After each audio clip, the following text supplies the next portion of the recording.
All right, folks, here to give you a tip.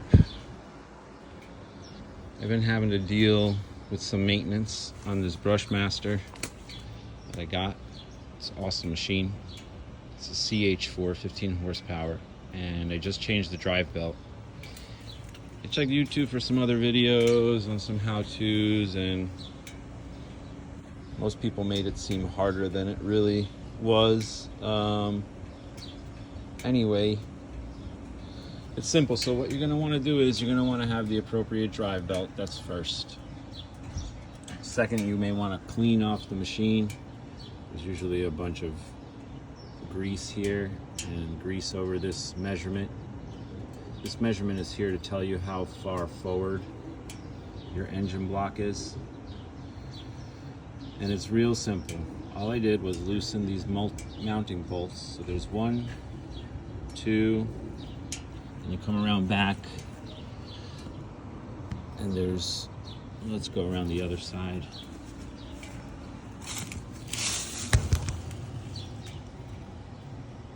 And there's 3 and 4 back there. It's the upright ones. You don't need to touch these. They don't do anything for this purpose. And then here's your tensioning block. There's a block right there, and then the screw. So first things first, you want to go ahead and unplug the spark wire from this guy, which is really easy. Just pull that off so that there's no chance whatsoever when you're turning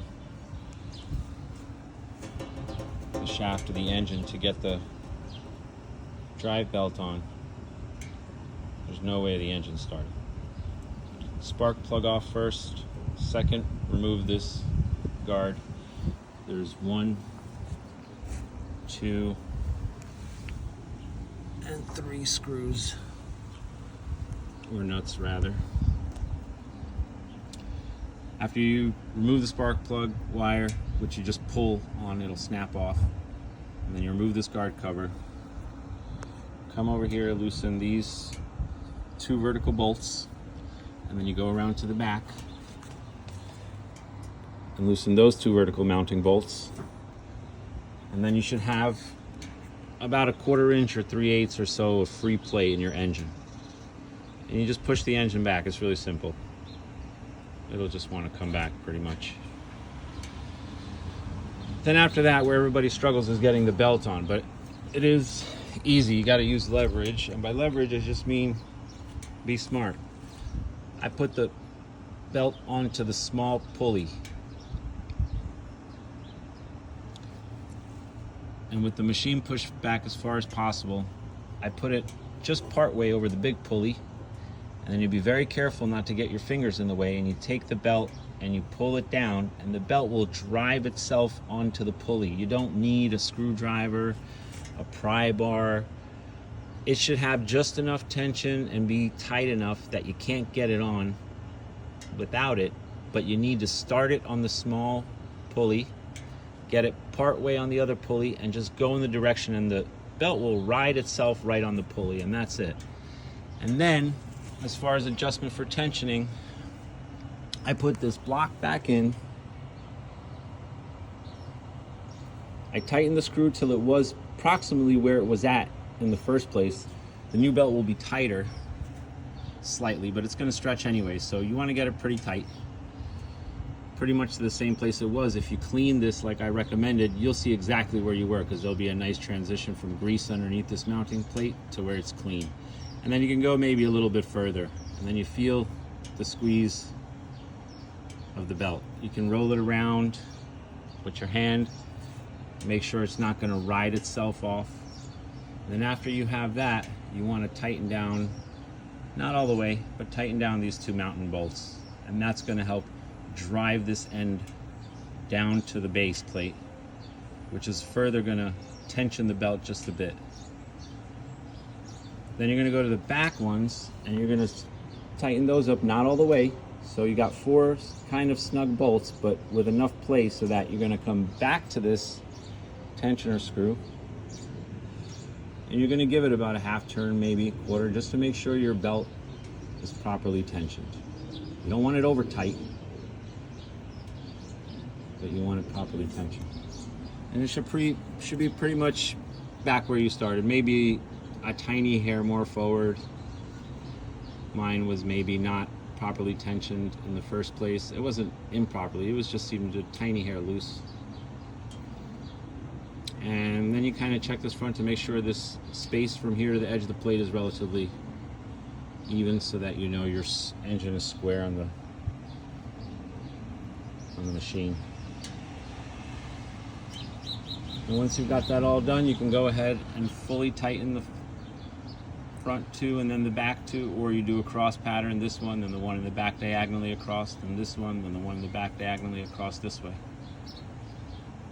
And then you go ahead and retighten, reapply your belt cover so nobody's got a chance of getting injured. You can leave those not completely snugged up if you're not 100% sure of your work. Start the engine. Try it out, and if it works, go ahead and come back and snug up those bolts and you should be good to go. And that is a simple change on the Brushmaster for a drive belt. Make sure you have the appropriate belt. You can pretty easily find it online if you Google it.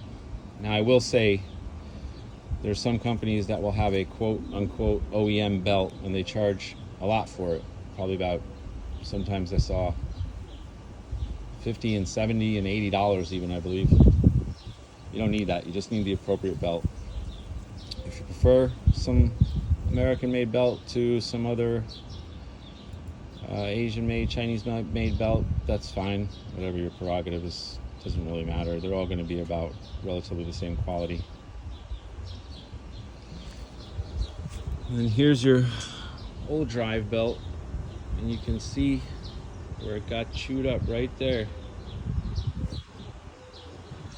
The rest of the belt is wider than that one area. Now I could run this belt, but I'm not going to, because this creates a lot of vibration, which is not good for the machine. It's not good for being safe. And it's not good for my soul. So for a $10 or $20 belt, just go ahead and throw that in there for peace of mind. And you should be ready, good to go to chip. I'm not going to run a demonstration of me running the machine because my neighbor is out. Also, you want to make sure you reconnect your spark plug so you're not scratching your head while your machine won't start. You got that one right there. Make sure your spark is on.